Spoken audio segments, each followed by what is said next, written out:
하나님의 말씀 보도록 하겠습니다. 구약 성경 사사기 17장 1절에서 6절 말씀입니다. 사사기 17장 1절에서 6절 말씀, 우리 다 같이 함께 읽도록 하겠습니다. 에브라임 산지에 미가라 이름하는 사람이 있더니 그의 어머니에게 이르되, 어머니께서 은 1,100개를 잃어버리셨으므로 저주하시고 내 귀에도 말씀하셨더니, 보소서 그 은이 내게 있나이다. 내가 그것을 가졌나이다 하니, 그의 어머니가 이르되, 내 아들이 여호와께 복받기를 원하노라 하니라.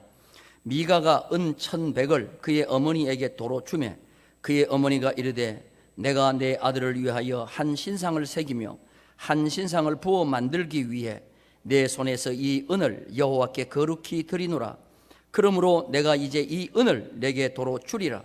미가가 그 은을 그의 어머니에게 도로 주었으므로 어머니가 그 은 200을 가져다가 은장색에게 주어 한 신상을 새기고 한 신상을 부어 만들었더니 그 신상이 미가의 집에 있더라. 그 사람 미가에게 신당이 있으므로 그가 에봇과 드라빔을 만들고 한 아들을 세워 그의 제사장으로 삼았더라. 그때에는 이스라엘에 왕이 없었으므로 사람마다 자기 소견에 오른 대로 행하였더라. 아멘. 우리 이 시간은 어린 유치부에서 준비하신 귀한 찬양 동영상을 보도록 하겠습니다.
우리 하나님께 영광의 박수 올려드리십시다.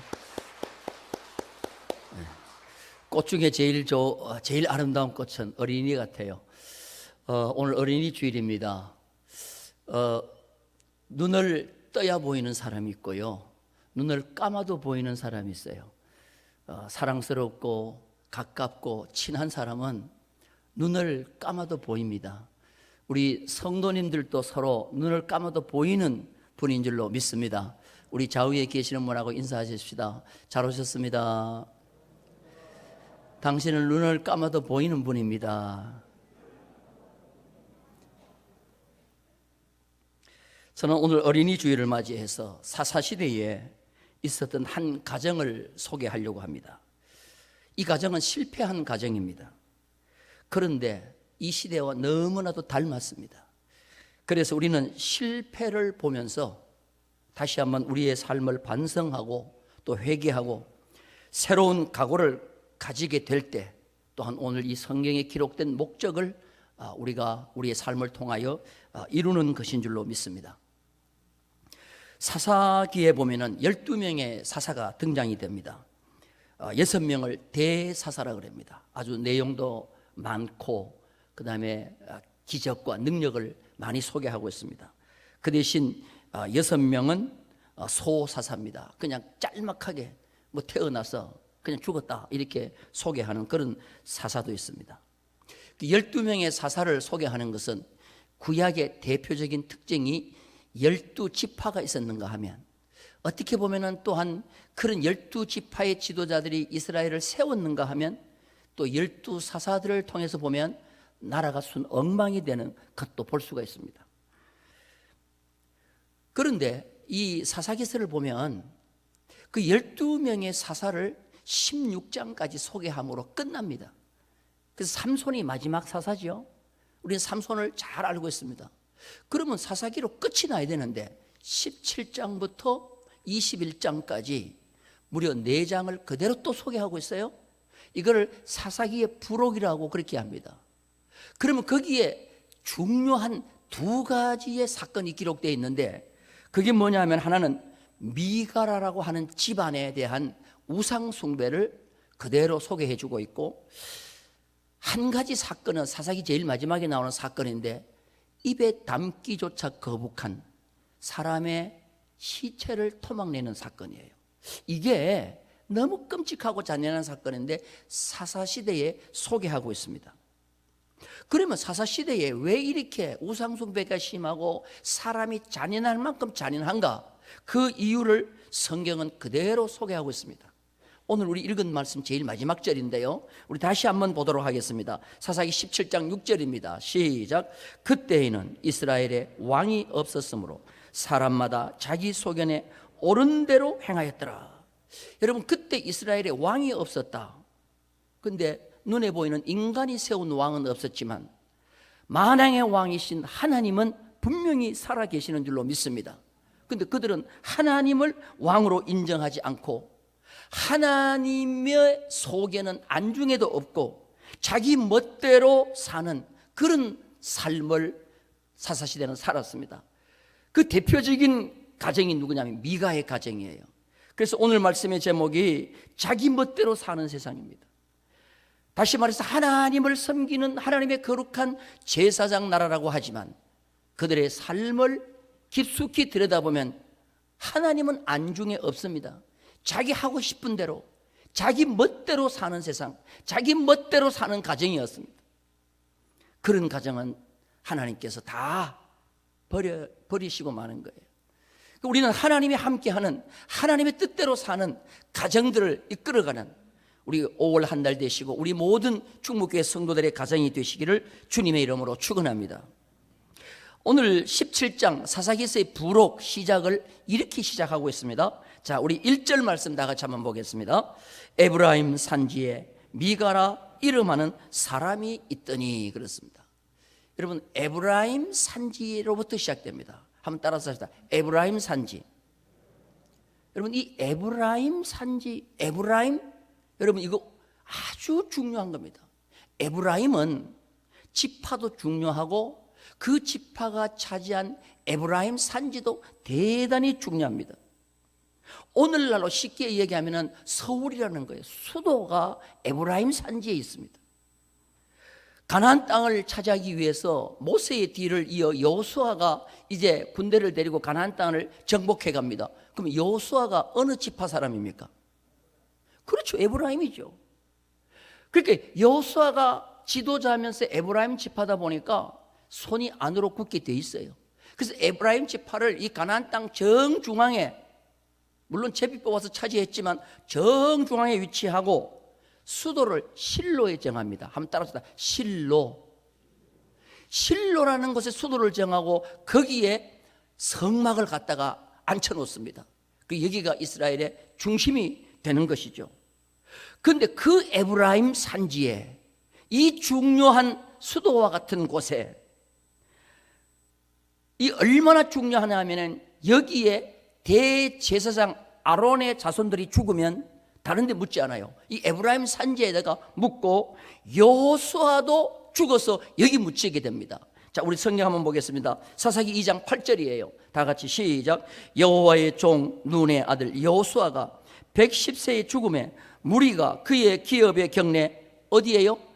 에브라임 산지 가스산 북쪽 딥낫 헤레스의 장사였고, 그렇게 이 에브라임 산지라고 하는 것은 제일 중요한 자리요, 오늘날 수도와 같은 핵심적인 자리입니다.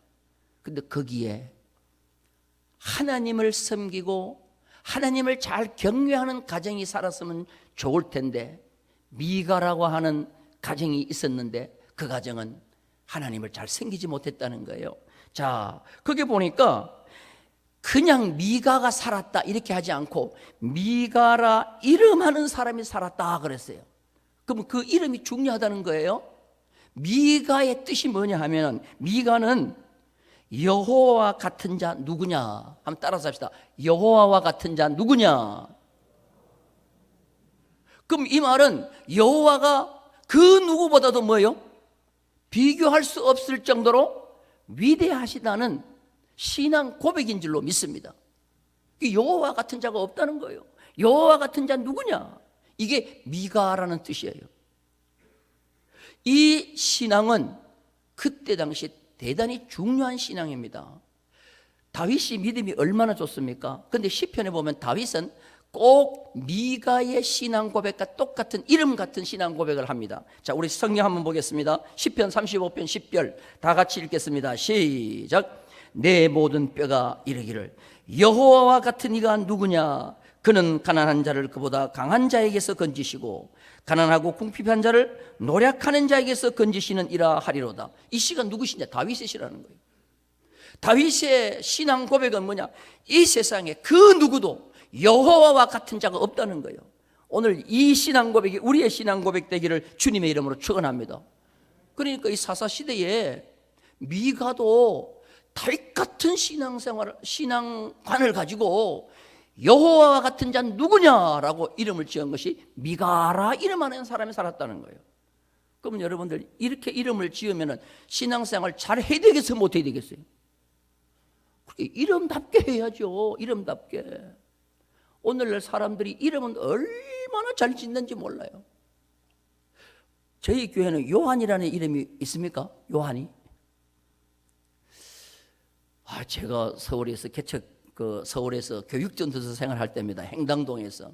그 행당동에서 그래도 서울에서 교육전도사 생활하는데, 애들이 하루는 가만히 보니까 헌금 시간인데 중고등부 애들이 헌금을 안 해요.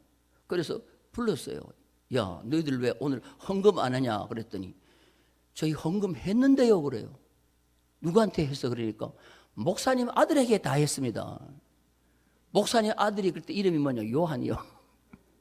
요한이처럼 살려고 목사님이 요한이라 이름 줬는데 이 요한이가 아이고, 요한은 근저에도 안 갔어요. 학생들 예배 시간 되면 10분 전에 교회 저 코너에 딱 서가지고 애들 오면 야, 돈 내놔 그래요. 그러면은 헌금밖에 없는데 그러면 헌금도 내놔. 이거 하나님 앞에 바쳐야 되는데요.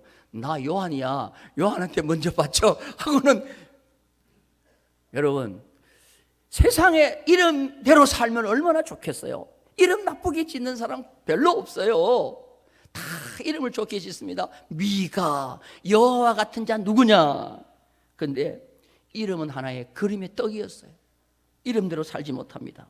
자, 미가의 어머니가 부자였어요. 그런데 어느 날 그 미가의 어머니의 은 1,100개를 누가 훔쳐간 거예요. 그러니까 미가의 어머니가 저주를 선포하는 거예요. 어떤 놈이 이 은을 훔쳐갔는지 모르지만 이 훔쳐간 놈은 한국적으로 얘기하면 벼락을 맞을지어다 막 이렇게 막 저주를 막 한 거예요. 그런데 나중에 알고 보니까 이걸 누가 훔쳐갔느냐, 이 여호와 같은 자 누구냐 하는 자기 아들 미가가 훔쳐간 거예요. 자, 우리 성경 한번 보겠습니다. 2절 다 같이 읽겠습니다. 시작. 그의 어머니에게 이르되 어머니께서 은 1,100을 잃어버리셨으므로 저주하시고 내 귀에도 말씀하셨더니 보소서 그 은이 누구한테 있어요? 내게 있나이다. 내가 그것을 가졌나이다 하니 그의 어머니가 이르되 내 아들이 여호와께 복받기를 원하노라. 조금 전에 아들이 훔쳐간 줄 모르고 그냥 은 1,100개를 잃어버릴 때는 그냥 벼락 맞을 놈이라고 저주를 하던 어머니가 갑자기 아들이 가져갔다니까 뭐라 그래요? 내 아들아 여호와께 뭘 받을지어다? 복을 받을지어다. 여러분, 도둑질한 게 죄가 아니요. 도둑질한 게 죄가 아니야. 아들이 훔쳐갔으면 도둑질한 게 아니요. 남이 훔쳐갔으면 뭐요? 도둑질이요. 여러분, 죄라는 것이 그 죄라고 하는 일 자체에 있는 것 아니에요. 그런데 사람에 따라 이게 죄도 될 수가 있고 이거 저주받을 일이 될 수도 있고, 사람에 따라서 내 자식이 하고 내 친한 사람이 하면은 아무리 저주받을 짓을 해도 그게 뭐요? 여호와께 복을 받을지니라.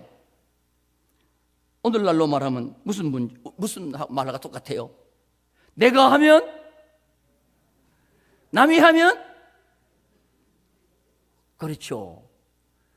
내로남불 시대가 여러분 지금만 있었던 게 아니고 사사시대에 있었다는 거예요. 자기 소견에 오를 대로 제멋대로 사는 세상의 대표적인 특징이 뭐냐? 내로남불이라는 거예요. 미가의 어머니의 문제가 뭐예요? 미가의 어머니는 자기 아들이 가져갔다는 소리를 듣자마자 저주가 뭐로 바뀌어요? 복으로 바뀌어요. 그 자식 잘 되겠어요? 못 되겠어요?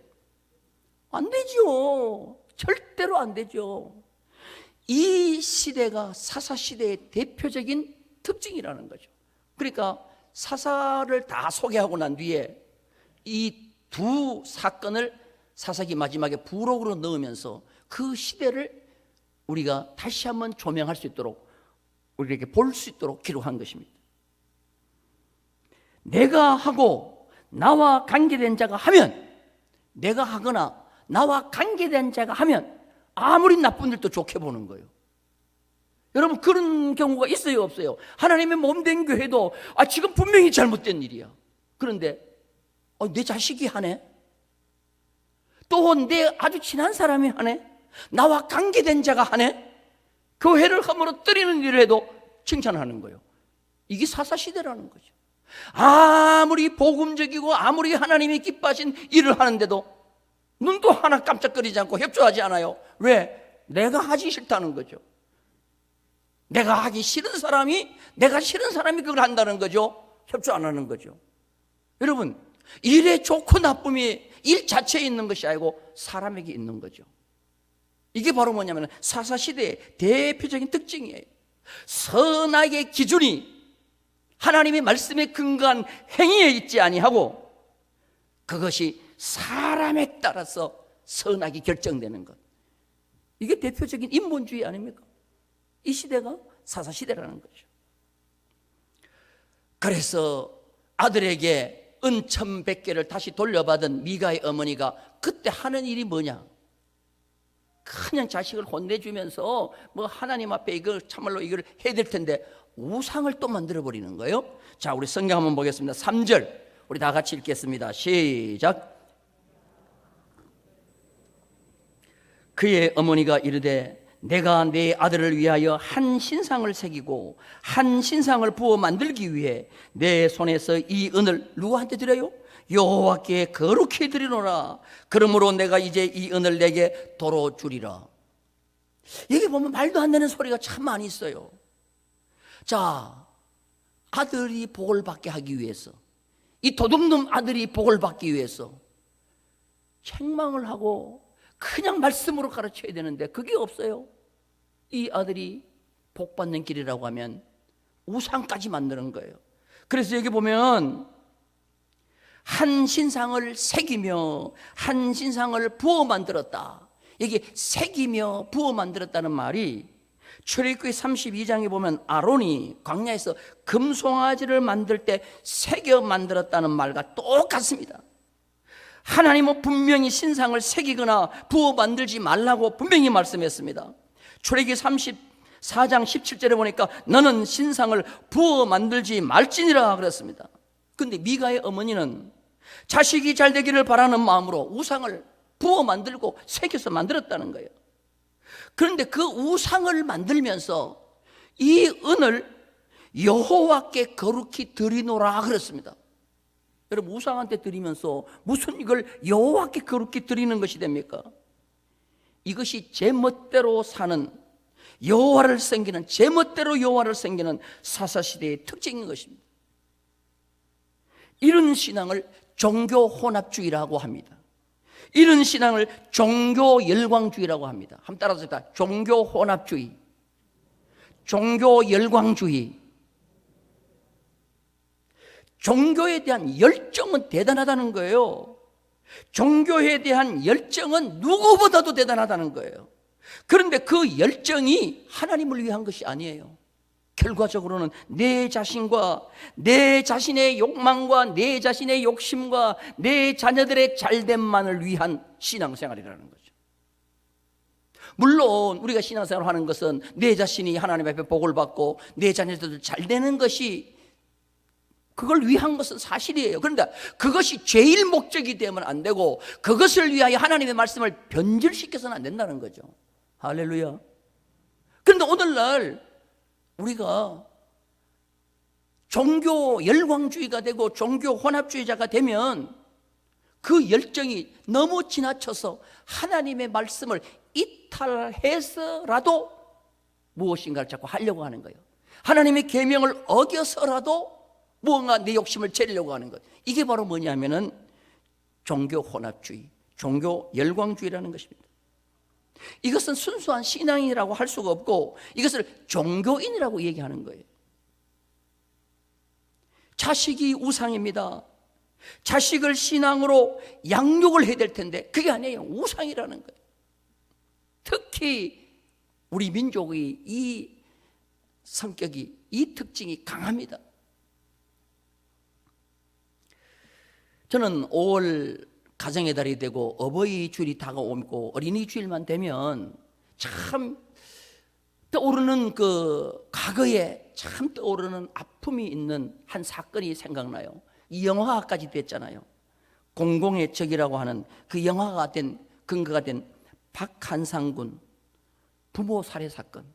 이거 정말 온 세계가 깜짝 놀랐습니다.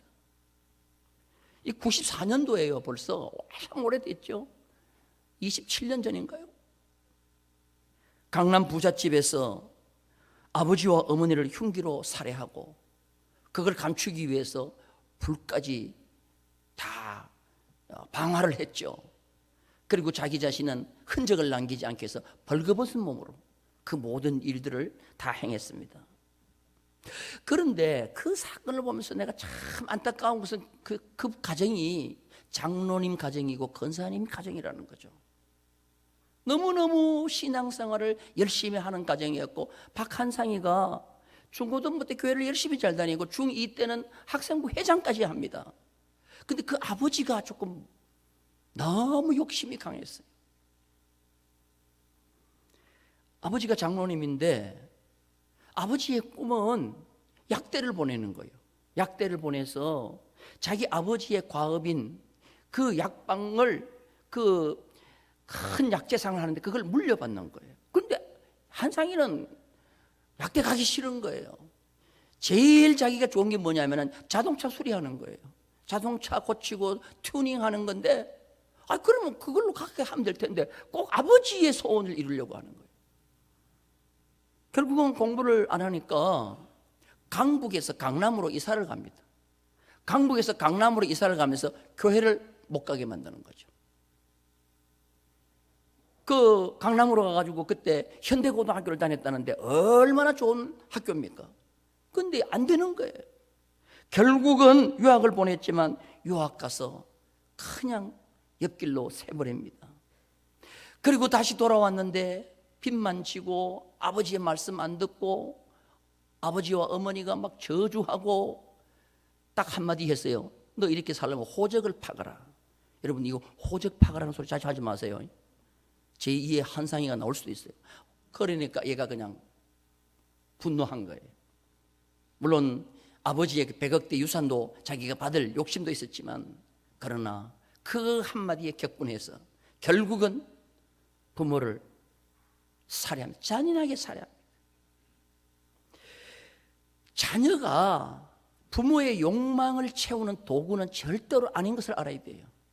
그리고 그 어떤 자기의 꿈과 희망을 이루고자 하더라도 신앙의 앞길마저 막아서는 안 되는 거죠. 그것 해서라도 자기의 욕망을 꼭 채우려고 했던 그 아버지, 어떻게 보면은 큰 실수요. 그 가정은 완전히 깨어지고 만 것입니다. 마지막에 박한상이가 마지막에 그런 얘기했어요. 어머니, 꼭 나에게 그렇게 말씀하셨어야 됐어요? 그 반성하면서 어머니 꼭 그렇게 나에게 말씀하셔야겠어요? 이 상처받은 말만 했다는 거죠. 여러분 이게 바로 결국은 참 세계를 놀라게 한 사건의 내용인 것입니다. 우리는 꼭 기억하셔야 됩니다. 우리의 자녀들이 신앙 안에서 정말 성실하게 하나님을 섬기며 하나님 경외하는 제일주의로 살아가도록 이끄는 것이 그들의 미래가 가장 하나님의 축복 속에 전개될 줄로 믿습니다. 할렐루야. 그런데 사사시대는 그렇지 못했다는 거예요. 그리고 오늘 성경에 보면은 이 미가가 우상과 드라빔을 만드는 것입니다. 자, 5절 말씀도 볼까요? 5절 말씀 다 같이 읽겠습니다. 시작. 그 사람 미가에게 신당이 있으므로 그가 에봇과 드라빔을 만들고 한 아들을 세워 그의 제사장으로 삼았더라. 미가의 집에 뭐가 있었어요? 신당이 있었다 그랬어요. 한번 따라서 신당. 신당은 우상을 섬기는 곳입니다. 그런데 그때 실로라고 하는 에브라임 중요한 도시에, 중요한 중심지에 하나님의 성막인 해막이 실로에 있었지 않습니까? 그런데 그 실로도 섬기고 자기 개인 집에는 신당도 두어서 거기는 우상을 만들어놓고 우상도 섬기는 그런 혼합 종교 가정이 되어버렸다는 겁니다. 이게 그때 당시 미가의 집만 아니고 모든 사람들의 가정에 거의 다 있다는 거예요. 그리고 그 신당에 두 가지를 만들었는데 뭘 만드는데 에봇과 드라빔을 만들었다 그랬어요. 한번 따라서 했다. 에봇, 드라빔. 여러분 이 에봇은 마음대로 만드는 것이 아니잖아요. 이 에봇은 누가 입는 옷이에요? 그냥 제사장이 아니고 대제사장만 입는 옷이에요. 대제사장이 입는 옷이 에봇인데 이 에봇은 그냥 대제사장 아론의 후손이 이걸 입고 하나님 앞에 나갈 때 한 번씩 입고 거기는 우림과 둠밈이라고 하는 보석이 어깨에 달려 있어서 하나님 앞에 물을 때 하나님께서 대답해 주시는 어떻게 보면 그 거룩한 옷인데 이 우림과 둠빔 하나님께 물으면 대답해 주는 이 우림과 둠빔을 이 에봇에 달고는 이것을 마치 우상처럼 만들어 가지고 자기 집에 놓고 또 자기도 그걸 가지고 하나님 앞에 묻기도 하고 우상처럼 섬기고 있는 거예요. 이것이 사사시대에 보면 기드온 시대부터 이것이 에봇이 우상화가 되어버립니다. 자, 우리 성경 한번 보겠습니다. 사사기 8장 27절입니다. 시작. 기드온이 그 금으로 뭘 만들어요? 에봇 하나를 만들어 자기의 성읍 오브라에 두었더니 온 이스라엘이 그것을 뭐요? 음란하게 위함으로 그것이 기드온과 그의 집에 뭐가 됐어요? 올무가 되었더라. 여러분 이 에봇은 거룩한 제사장의 옷으로서 제사장이 만들고 제사장만이 입을 수가 있어요. 아론의 후손만이 또 입을 수가 있어요. 그런데 기드온 때부터 그냥 자기가 집에 하나 만들어 놓고는 그걸 섬기면서 누구든지 그걸 만들도록 그렇게 한 거예요. 이게 바로 우상이 되어버린 것이죠. 드라빔은 또 무엇입니까? 드라빔은 가정 수호신입니다. 가정의 물질과 번성을 준다고 해서 한 뼘 정도 되는 쉽게 몸에 소유도 할 수 있는 그런 가정수호시는데 자기 가정을 지켜준다, 자기 가정의 물질과 번영을 준다고 해서 하나님도 섬기고 이 드라빔도 섬기는 거예요. 드라빔 하면 우리가 생각나는 사람이 있죠. 야곱이 외삼촌 라반의 집에서 20년 동안 있다가 이제 자기 고향으로 돌아가려고 하는데 라헬이 자기 아버지의 뭐를 훔쳐요? 드라빔을 훔쳐가지고 옵니다. 훔쳐가지고 오는데 이것 때문에 외삼촌이 따라오는 거죠. 추격하는 거예요. 너희들이 왜 내 드라빔까지 가져갔냐? 드라빔을 내놓으니까 아무도 안 가져갔다는 거예요. 그런데 라헬이 그때 감쪽같이 그걸 감추잖아요. 그런데 라헬이 왜 이 드라빔을 가져냐 하면 이 드라빔이 있으면 아버지로부터 유산을 상속받을 수 있는 권한이 생겨요. 딸도. 그러니까 이 라헬이 욕심 많게 이 드라빔을 가지고 나오는 겁니다. 결국은 그거 가지고 나왔다가 어떻게 돼요? 그 세겜이라는 곳에 야곱이 잠깐 우거하는 사이에 어떻게 됩니까? 자기의 딸 디나가 강간당하는 역사가 벌어졌잖아요. 그때 야곱이 우리가 받던 아람에서 가지고 온 모든 우상을 다 상수리 나무에 다 버리고 묻고 베델로 올라가자라고 그렇게 올라가잖아요. 미가의 집은 하나님도 섬기고 세상에 풍요를 주는 드라빔도 섬기는 혼합 종교, 하나님이 가장 싫어하는 혼합 종교를 섬기는 가정이 됐습니다. 따라서 일단 혼합 종교. 여러분, 절대로 하나님은 하나님만을 섬기기 원하지 하나님도 섬기고 다른 신도 섬기는 것 하나님이 절대로 원하지 않습니다. 그래서 하나님이 이 혼합을 얼마나 싫어하는지 몰라요. 그래서 들에 종자를 뿌릴 때 한밭에 종자를 섞어서 뿌리지 못하게 해요. 그래서 우리는 뭐 벼하고 보리하고 막 섞어가지고 확 뿌릴 수도 있는데 절대로 씨를 그렇게 혼합해서 뿌리지 말라는 거예요. 소나 나귀로 결의하여 밭을 갈 때에 소면 소 2마리, 그 다음에 말이면 말 2마리, 노새면 노새 2마리 해야지 한쪽은 소 한쪽은 나귀 이렇게 해가지고 2마리를 혼합해서 밭을 몰갈도록 만드는 것이에요. 그만큼 하나님은 썩는 것을 싫어해요. 여러분, 우리가 옷을 살 때 딱 이렇게 그 옷 보면은 그걸 보잖아요. 옷을 보면은 태그에 몇 프로 섞여 있잖아요. 에? 이걸 혼방률이라 그러고 혼용률이라 그러잖아요. 폴리에스테르 40, 면 60.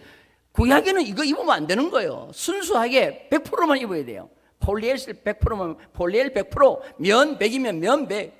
섞어서 두 실로 짠 옷은 못 입게 했어요. 왜 그렇습니까? 하나님은 섞이는 거 싫다는 거예요.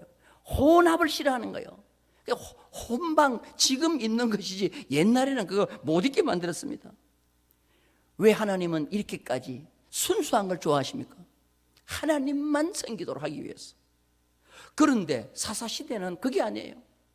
너무 기복 사상이 강하다 보니까 하나님이 싫어하는 것도 자기가 좋다고 생각하면 다 자기 집에 섬기는 혼합 종교 시대가 된 거예요. 이 시대도 마찬가지예요.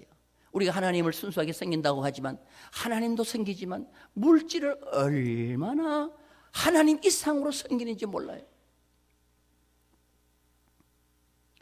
우리나라 그 사자성에 보면은 2판 4판이라는 것이 있죠. 따라서 2판 4판. 2판 4판의 뜻이 뭐예요? 2판 4판이다. 팔뚝 꺾고 그냥 한 판 붙자 뭐 끝장내자 뭐.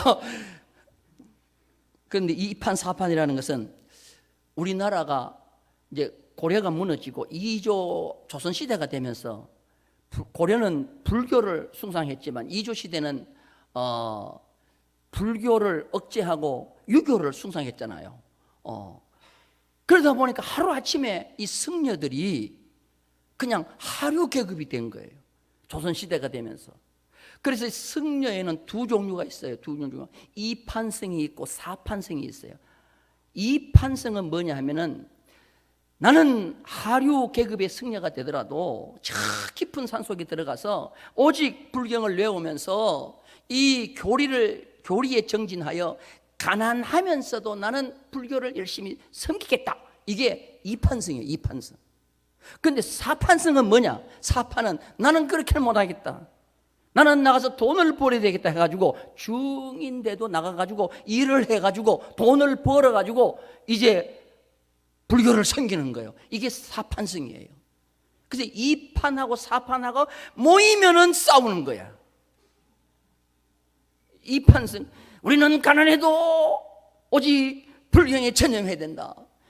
그렇게 사판성은 불경이 밥 먹여주냐, 그래도 먹고 살아야지 하고 우리가 제일이다. 그래서 붙으면 싸우는 게 이판성 사판성이요. 그래서 이판 사판. 그런데 요 최근에 이판성 가운데 휴암 스님이라고 있어요. 휴암. 그분은 이판성이에요. 그분이 불교에게 침을 놓은 말이 하나 있어요. 그게 뭐냐면은 복에 환장한 불교인들아 라고 그랬어요. 복에 환장한 불교인들아. 여러분, 그러면서 오늘날 불교가 이 1300만이라고 하는데 이 1300만의 불교가 130만이 되더라도 불교의 기복 불교는 사라져야 된다고 외쳤어요. 그래서 복에 환장한 불교인들아 그랬어요. 자, 여러분, 이 말 들으면 우리가 조금 찔려요, 안 찔려요? 안 찔려요. 불교보다 더 복에 환장한 기독교인들인데 여러분, 그렇지 않아요? 제가 군 간부하고 저 전방에 파주에 있을 때 전방 지역에 있으니까 군 간부와 같이 아주 얘기할 때가 있어요. 목사님, 제가 진급을 위해서 저 진해에 있는 육군대학인가 거기 가서 공부를 해야 됩니다. 1년 하고 난 뒤에 진급합니다. 그런데 거기 갔다가 오신 분이요, 확 놀랬다는 거요. 그 교회는 그 진해, 지금은 뭐 거기 없는 걸로 알고 있어요. 새벽 기도 100%, 주일날 100%, 부부가 100%, 새벽 기도 주일날 똑같이 100% 나온다는 거예요. 왜 나올까요? 새벽 기도 왜 나올까요? 뭐 하려고? 그분들은 교회 나오는 게 뭐 목적 때문에 나와요? 그리고 진급을 딱 해서 새벽 기도 할까 안 할까요? 내가 언제 새벽 기도 했냐 하는 식으로. 여러분, 우리가 하나님 앞에서 나와서 예배 드리고 새벽 기도하고 부르짖고 간구하는 거 왜 합니까? 1번 복 받으려고, 2번 하나님 사랑하기 때문에. 1번이에요? 2번이에요? 그래도 우리 충북교회 성도들은 양심이 있어서 대답을 빨리 안 하시네. 이 주로 이 통영분들이 양반분들이시네. 좀 찔리는 것이 있으니까 대답을 못하는데, 저도 이 말 앞에 자신 있게 하나님이다 이 얘기를 못하는 거예요. 왜? 나도 목회를 하면서 많이 복을 강조했거든요. 그런데 여러분, 성경에 보면은 하나님이 복을 주시는 분은 맞습니다. 할렐루야. 그러나 기복주의가 되면 안 되는 거예요. 그것이 주의가 돼버리면 그것이 하나님 사랑하는 것보다도 위에 올라가 버리는 거예요. 그러면 무슨 시대가 되느냐? 이 시대도 사사시대가 돼버린다는 거죠. 오늘 우리는 이 말씀을 깊이 생각하면서 하나님을 제일로 사랑하는 우리 모두가 되기를 주님의 이름으로 축원합니다. 그리고 미가의 가정은요, 개인 제사장을 세워버려요. 개인 제사장. 자, 사사기 17장 5절 하반절을 한번 봅니다. 시작. 한 아들을 세워 그의 제사장으로 삼았더니. 여러분, 제사장은 내 아들이라고 되는 거예요? 아니면 레위 지파가 되는 거예요? 그런데 이 미가는 레위 지파도 아닌데, 야, 우리 아들 보고 네가 제사장 해. 여러분, 이게 되는 거예요, 안 되는 거예요? 안 되는 거죠. 오늘 새벽에도 우리가 역대하를 보면서 북쪽 이스라엘과 남쪽 유다, 북쪽 여로보암 왕 때 누구든지 원하는 자에게 다 직분을, 제사장직을 장립해 주는데 소 한 마리 내고 순념소 가져오면은 그냥 제사장으로 임명해 주는 거예요. 이게 북쪽 여로보암의 하나의 매간매직이라는 거죠. 이런 시대가 돼버렸다는 거예요. 마가는 그 뒤에 보면은 어느 날 보니까 마가의 집에 소년 하나가 오는데, 너 어디서 왔냐 물으니까 베들레헴에서 왔다는 거예요. 너 무슨 족속이냐? 레위 족속이라는 거예요. 왜 왔냐? 베들레헴에서 있으면 굶어 죽을 것 같아가지고 그냥 먹고 살려고 사판성처럼 그냥 살 곳을 찾아왔다는 거예요. 잘 됐다. 우리 집에 그래도 제사장 하나 필요한데 너 레위 지파지? 우리 집에 제사장 되라. 내가 1년에 너에게 돈을 내가 주고 사례도 주고 옷도 주고 할 테니까 네 우리 집에서 제사장 되라. 그래서 레위 지파 소년을 개인 가정 제사장으로 만들어 버리는 거죠. 이게 사사시대 미가의 집의 일인 것입니다. 사사시대는 하나님을 믿는다는 말뿐이지 가는 길을 보면 망하는 길로 가게 되었습니다. 그래서 이사야 선지자는 절대로 우리는 망하는 길로 가면 안 된다는 거예요. 우상 숭배 길로 치닫으면 안 된다는 거죠. 오늘 우리는 순수하게 하나님을 섬기는 하나님의 자녀들이 되기를 주님의 이름으로 축원합니다.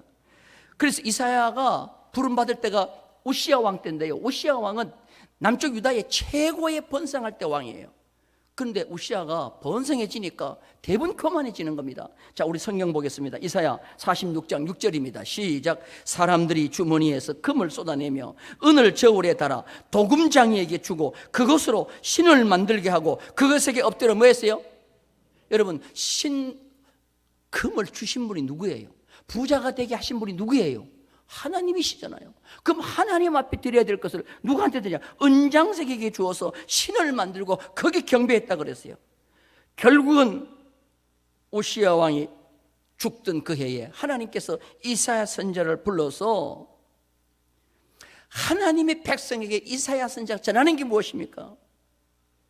이사야가 전하는 것이 바로 하나님만을 섬기라는 것을 강조하잖아요.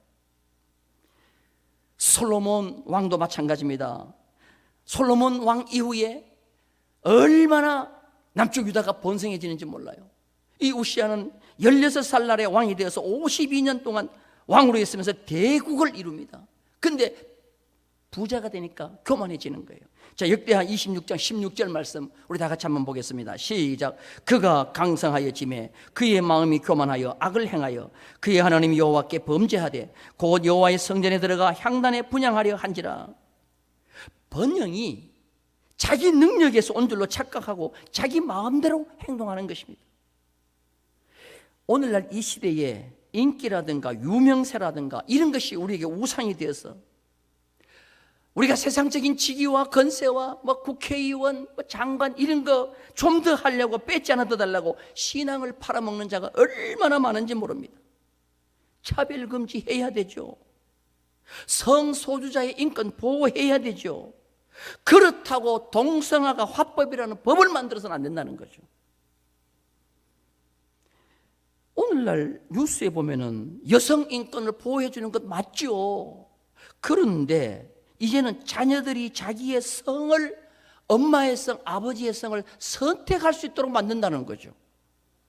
그러면 한 배에서 태어난 자녀들이 성이 달라져요. 이씨도 되고 장씨도 되고 함씨도 되고 장씨도 되고. 그러면 이놈이 데려온 자식인지 낳은 자식인지 나중에 몰라요. 뭔 말인지 이해가 안 됩니까? 가정의 창조 질서가 파괴되는 것이죠. 비성경적이 되어버리는 거죠. 어떻게 보면 사람이 우상이 되어버리면 이렇게 되어버린다는 것입니다. 사랑하는 우리 성도 여러분들, 이 시대가 사사시대가 되어서는 안 될 줄로 믿습니다. 우리는 더욱더 우리의 가정들로부터 시작해서 우리 교회와 이 지역 사회가, 이 나라가 사사시대가 아니라 제멋대로 사는 시대가 아니라 하나님의 말씀대로 살기를 원하는 우리 모두가 꼭 되기를 주님의 이름으로 축원합니다. 우리 주 예수 그리스도의 은혜와 하나님 아버지의 크신 사랑하심과 성령님의 교통하심이 오늘 이 예배에 참여한 모든 성도들 머리 위에와 저들의 가정과 특별히 우리의 다음 세대 어린이들 위에와 또한 이 통영지역과 우리 조국 대한민국과 온 열방의 복음을 전하는 선교사님들 위에 이제로부터 영원 무궁토록 함께 있을지어다. 아멘.